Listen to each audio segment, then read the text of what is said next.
সরস্বতী পূজাটার জন্য আমরা সারা বছর এমনিতে অপেক্ষা করে থাকি যারা শিক্ষার্থী আছি বিশেষ করে। তো এটা অবশ্যই একটা আনন্দের মুহূর্ত আমাদের জন্য। আর ঢাকা বিশ্ববিদ্যালয়ের এই মাঠের এই পূজাটা পুরো বিশ্বের মধ্যে সব থেকে বড় পূজা সরস্বতী পূজা হিসেবে গণ্য করা হয়। তো এটার ভালো লাগা একটু বেশি। এটা আসলে এমন এই দিনটার জন্য আমরা এই জন্য অপেক্ষা করে থাকি যেহেতু আমরা এখানে সবাই মিলে এই কাজটা করি।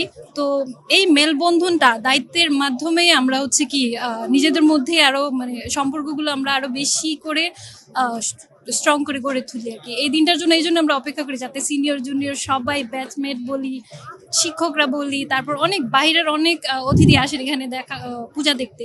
তো সবার সাথে যে একটা মিলন মেলা, এটা আসলে এই অনুভূতিটা আসলে ভাষায় প্রকাশ করার মতো না। ছোটবেলার সরস্বতী পূজার স্মৃতি তো অনেক মিষ্টি। মায়ের সাথে ছোটবেলায় একটু সরস্বতী ঠাকুর সেজে শাড়ি পরে আমরা ঘুরতে যেতাম।